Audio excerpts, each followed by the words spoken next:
तो 370 के रहने का या ना रहने का कोई फ़ायदा नुकसान इस पर भी कुछ सोचते हो आप? देखिए, अगर आप ईमानदारी से हम कहें तो आम लोगों को पता ही नहीं है 370 था क्या, है क्या, मतलब इससे कुछ लेना देना ही। हम पूरे मन के साथ और जितना हमको चलेगा उतना हम बीजेपी का साथ देंगे। और बीजेपी ने हमारे साथ बहुत कुछ काम किया है, जैसे कि गोल्डन कार्ड, यहाँ हर कोई गरीब सड़क पे मर रहा था। बीजेपी ज्वाइन नहीं की, लेकिन वही लाओ मोदी आइडियोलॉजी।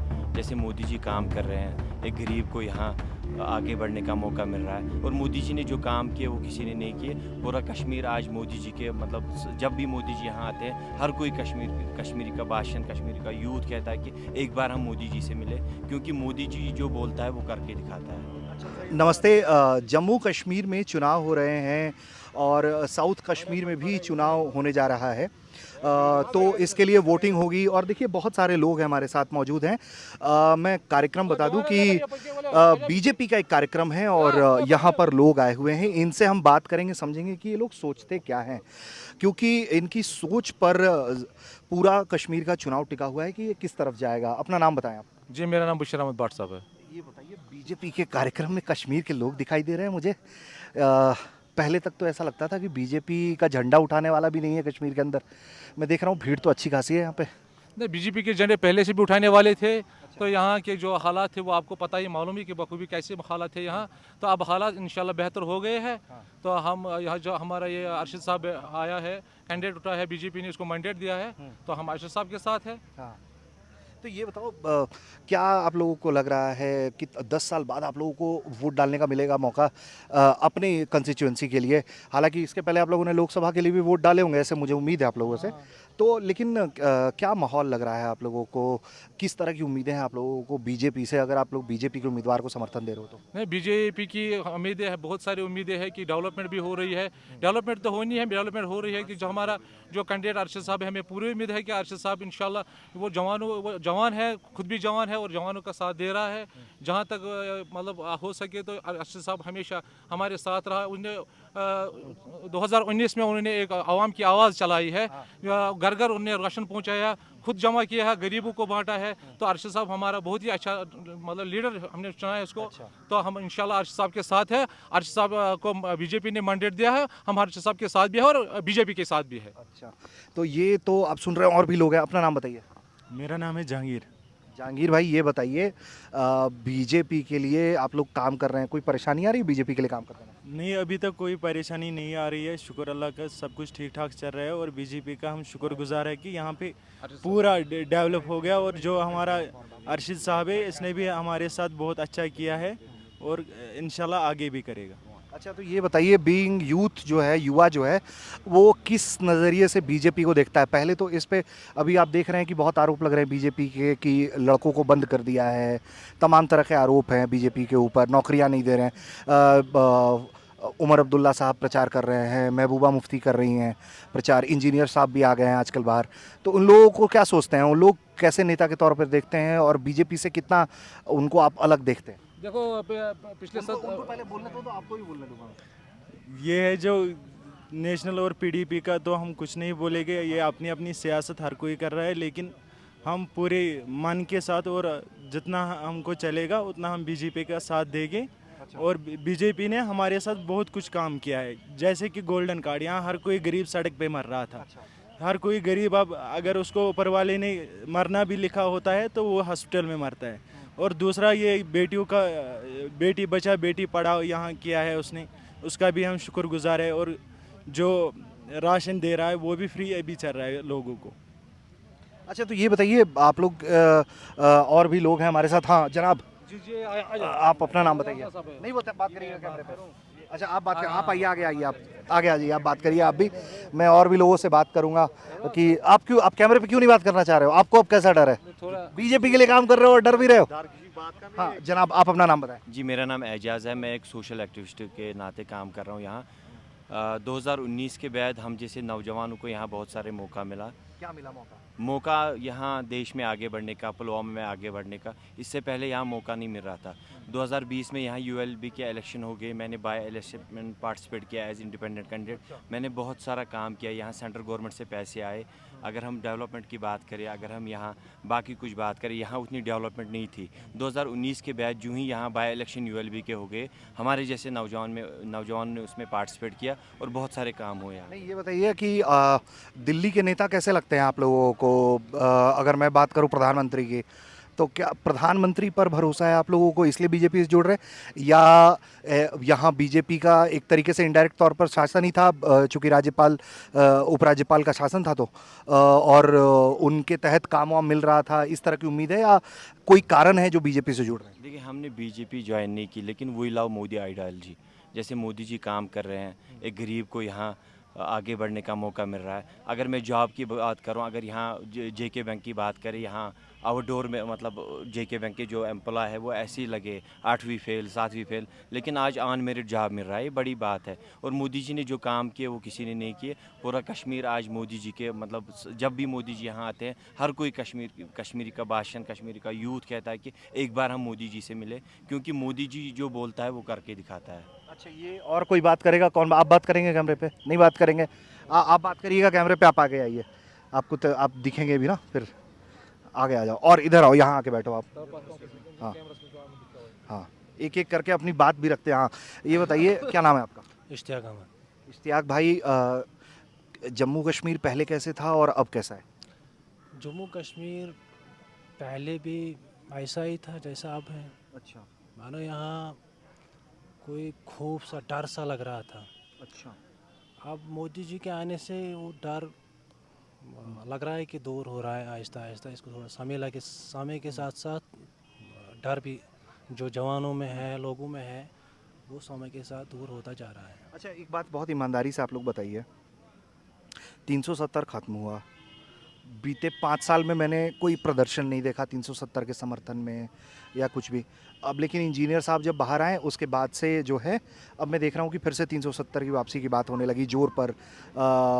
महबूबा मुफ्ती भी अब बात कर रही हैं कि हमारा शासन आ जाएगा तो हम ला देंगे। फिर इसी तरीके से उमर साहब भी कह रहे हैं। तो 370 के रहने का या ना रहने का कोई फ़ायदा नुकसान, इस पर भी कुछ सोचते हो आप लोग? देखिए, अगर आप ईमानदारी से हम कहें तो आम लोगों को पता ही नहीं है 370 था क्या, है क्या, मतलब इससे कुछ लेना देना ही नहीं है। अच्छा। ये जो सियासतदान जो होते हैं ये आपस में करते हैं, 370 से ऐसा हुआ, वैसा हुआ, ये हुआ, वो हुआ। आम लोगों को ये पूरा पता ही नहीं है इसका मीनिंग कि 370 था क्या चीज़। अभी यही सियासतदानों से पता चलता है कि 370 के ऐसा हुआ, वैसा हुआ, यही हुआ, वो हुआ। लेकिन हर एक की अपनी समस्या होती है। जैसे कि घर घर की समस्या है कि आम लोग यही चाहते हैं कि हमारी जो गाँव की खुशहाली है, गाँव में जो होते हैं कुछ अपने अपने मसाइल होते हैं, वो दूर हो जाए। इसीलिए हर कोई आगे आना चाहता है। अच्छा, बीजेपी की सभा में आप आए हुए हैं, क्या सोच कर आए हुए हैं बीजेपी की सभा में? यही कि हमारे मसले मसाइल हल हो जाएं। मोदी जी के आने से अगर हमारे मसले मसाइल हल हो जाएं तो एक मौका देना चाहिए। अच्छा, बाकी मतलब आप कह रहे हो कि सबको मौका दिया है तो इनको भी देकर मौका अच्छा, देना ये बताओ नौकरी को लेकर क्या है? नौकरी को लेकर आप लोग क्या सोचते हो? आप बात करोगे, आप भी आ जाओ इधर, आप आगे आओ, आप बात करो आप लोग। तो नौकरी को लेकर क्या सोचते हो आप लोग? देखो, पढ़े लिखे बहुत से जवान हैं, ग्रेजुएट है, एमफिल है, बहुत से जवान, मतलब रोज़गार नहीं मिल रहा है। जो यहाँ से पिछले 70 सालों से जो मतलब पीडीपी था, नेशनल था, उन्होंने ऐसे हालत क्यों हुई है? उनकी हुकूमत थी, उन्हीं की वजह से हुआ है। अब हम देखना चाहते हैं कि बीजेपी क्या करेगी हमारे लिए। तो इंशाल्लाह उम्मीद है कि बीजेपी बहुत कुछ करेगा। अच्छा, आप लोग करते क्या हैं वैसे? हम बेकार बैठे हैं, पढ़े लिखे बेकार बैठे हैं, अच्छा बेकार बैठे हैं, कुछ नहीं करते हैं, पढ़ लिख के बेकार बैठे हैं। अच्छा, तो ये बताओ, एक चीज़ और है जिस पर बहुत ज़्यादा बीजेपी बात करती है कि ये देखो नेशनल कॉन्फ्रेंस वाले, ये देखो महबूबा वाले, ये लोग कहते हैं कि पाकिस्तान से बात होनी चाहिए। तो आम कश्मीरी आवाम बतौर कश्मीरी आप लोग क्या सोचते हैं कि पाकिस्तान से बात करके कोई बात होनी चाहिए, या वो दहशतगर्दी की तरफ ही था, हमेशा से यही चाहता है तो बात नहीं करे? क्या देखो, जिनका बाजार चल रहा था, जिनको पता है कि हमें पाकिस्तान से क्या मिलना चाहिए और हिंदुस्तान से क्या मिल रहा है, हम तो इंडियन हैं, हमें तो इंडिया से ही बात, हमें क्या इंडिया से, ये बड़े लीडर जो जानते हैं जैसे महबूबा जी है, उमर अब्दुल्ला है, ये वही जानते हैं, उनको पता है कि पाकिस्तान से क्या बात करनी है क्या नहीं करनी चाहिए। हम आम जवान जो बैठा है, हमें रोज़गार मिलना चाहिए, हमें ऐसी खुशहाल ज़िंदगी मिलनी चाहिए और हमें कुछ नहीं चाहिए। अच्छा, और भी कुछ लोग हैं, मैं बात करने की कोशिश करूंगा, एक बार जरा समझेंगे कि आप अपना नाम बताएं, आपका नाम क्या है? शौकत अहमद डार। अच्छा, शौकत साहब ये बताएं आप, अच्छा आप श्रीनगर से, कोई बात नहीं, आप बीजेपी की सभा में आए हुए हैं, क्या ख्वाहिशें लेकर बीजेपी के पास आए हैं आप लोग? ख्वाहिशें तो बहुत कुछ है क्या? बीजेपी के साथ। नौकरियां है, यहाँ बेरोजगार बैठे हैं, सारे बैठे हैं बेचारे। 70 साल से हमें कुछ नहीं मिल रहा है, तो आप देखेंगे बीजेपी वाले क्या करेंगे। इंशाल्लाह अगर उनको कुछ मिला तो करेंगे, कुछ ना कुछ करेंगे बीजेपी वाले। प्रधानमंत्री कैसे लगते हैं आपको? नरेंद्र मोदी बतौर नेता कैसे लगते हैं? लग रहा है कि आप लोग के लिए वाकई में वो कुछ काम कर रहे हैं? नहीं नहीं, उसने बहुत से काम किए हैं यहाँ पे, गोल्डन कार्ड किए हैं, बाकी जो किया है मोदी साहब ने अच्छे काम किए हैं यहाँ पे, बहुत बड़ा काम किया है मोदी साहब ने यहाँ पे। अच्छा, और पहले के मुकाबले शांति भी है? शांति तो बहुत है। अब तो हम निकल रहे हैं घर से 11 बजे 12 बजे रात को निकल रहे हैं, शांति तो अब है। पहले नहीं निकल पाते थे आप लोग? पहले तो 6 बजे हम घर जाते थे, अच्छा, 6 बजे हम घर जाते थे, दरवाजे वराजे बंद करते थे। अब तो इंशाल्लाह ठीक है, अब देखेंगे बीजेपी भी क्या करेंगे। ठीक है। आप, हाँ जनाब, आपका नाम क्या है? आप आइए, आप आगे आइए, आप अपनी बात रखिएगा, आप भी फैजान साहब, हाँ अपनी बात रखिए। आप यहाँ आप आगे आएँ, कैमरे में आप दिखेंगे, आप यहाँ आ जाएं, आप यहाँ पे आप आके बैठे हैं, आप फैजान साहब, ये इधर इधर इधर आप आइए, हाँ ये देखिए कैमरा आपको सामने दिख रहा होगा। हाँ फैजान, क्या करते हैं आप? जी सर, बस घर पे बैठा हूँ। बीजेपी को सुनने आए हैं आप यहाँ पे? हाँ जी सर, सुनने आया हूँ। अच्छा, क्या लगता है फैजान, किस तरह से देखते हो अपने राज्य को? अभी तो खैर केंद्र प्रशासित है, लेकिन कश्मीर को लेकर नज़रिया क्या है आपका? क्या ऐसी चीज़ें हैं जो कश्मीर में होनी चाहिए और नहीं होनी चाहिए? पहले अगर बात की जाए तो पिछले 70 साल की मैं बात करूँगा, चाहे एनसी की गवर्नमेंट थी चाहे पीडीपी की गवर्नमेंट थी, तो हमने इन पिछले 70 सालों में बहुत जुल्म और तशद्दुद देखा। जो बीजेपी की गवर्नमेंट है, हम ये उम्मीद रखते हैं कि मतलब यहाँ पे अमन वो कायम करे। जैसे जब से 370 हटा तब से जो अमन यहाँ पे कायम है, बस वही रही। तो मिलिटेंसी घट गई है पहले से, आपको लगता है? हाँ, मिलिटेंसी तो घट गई है बहुत। हाँ, और कश्मीर के लोकल यूथ अब जो है, क्या गन की तरफ अब देखना बंद कर रहे हैं वो लोग, कि अब वो भी जानते हैं कि बंदूक से शांति का रास्ता नहीं आएगा, या जो हक हकूक की बात है वो बंदूक के रास्ते नहीं आ सकता है? नहीं, बंदूक से नहीं आ सकती। मतलब जो मसले बात से हल हो सकते हैं वो बंदूक से हल नहीं हो सकती है। बंदूक उसका हल नहीं है। तो अच्छा, एक आखिरी सवाल आपसे, कश्मीर के अंदर हम देखते हैं कि बहुत सारी चीज़ें चलती हैं, लेकिन कश्मीर में ऐसी चीज़ें बदली इस बीते 5 सालों में, जो लगता है आपको कि वाकई में ये अच्छा हो गया? जी सर, अगर बात की जाए तो ये जो हम यहाँ का जो यूथ है, मतलब इतना जुल्म और तशद्दुद था यहाँ पे कि हम 6 बजे के बाद घर से बाहर नहीं निकलते थे। जब से 370 हटा तब से हम तकरीबन 11 साढ़े 11 बजे तक घूमते रहते हैं, कोई मसला नहीं है। अच्छा, तो पहले पत्थरबाजी आपने कभी देखी अपने इलाके में? पहले पत्थरबाजी देखी है बहुत। देखिए, अब होती है कि नहीं हो पाती? नहीं, अब पत्थरबाजी नहीं होती है। हाँ, अमन और शांति बहुत आई है, तरक्की हुई है। हाँ, बहुत। तो आप लोगों को लगता है कि यहाँ से बीजेपी को अगर आप लोग अपना वोट देते हो तो कुछ काम हो सकता है आप लोगों का, या यूथ की जो है वो बात सुनी जा सकती है, ऐसा लगता है आप लोगों को? हाँ, इंशाल्लाह सुनी जाएगी। हम इसीलिए यहाँ पे आए हैं, बीजेपी की जो रैली यहाँ पे है, क्योंकि हमारा जो यूथ है वो पढ़ लिख के घर पे बैठी है। यहाँ का जो यूथ है वो ड्रग एडिक्ट बन चुका है, क्योंकि वो घर पे बेरोज़गार बैठी है। हम यहाँ पे इसलिए आए कि हमारी आवाज़ आगे तक जाए, हमारी आवाज़ ऐवानों तक जाए, हमारी आवाज़ कोई सुने। जो कि हमारी आवाज़ आज तक दबाई हुई थी, चाहे वो एनसी की बात हो, पीडीपी की बात हो, उन्होंने पिछले 70 सालों में हमारी आवाज़ दबाई है। अच्छा, तो अब आप चाहते हैं कि पूरा मुल्क जो है आप लोगों की आवाज़ सुने? हाँ, हमारी आवाज़ सुनी, यहाँ का जो यूथ है उसकी आवाज़ सुनी। यहाँ का यूथ पढ़ लिख के घर भी बेरोज़गार बैठा है, जबकि वो अब ड्रग एडिक्ट बन चुका है।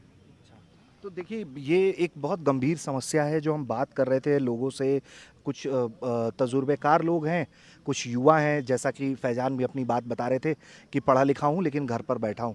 तो एक चीज़ जो साफ तौर पर समझ में आती है वो ये कि नौकरी का मसला सबसे बड़ा मसला है इस वक्त पूरे जम्मू कश्मीर के अंदर, ख़ासकर कश्मीर में। और दूसरी बात जो है वो सब शांति की तरफ देखना चाहते हैं, अब कोई हंगामा या हिंसा नहीं चाहता है।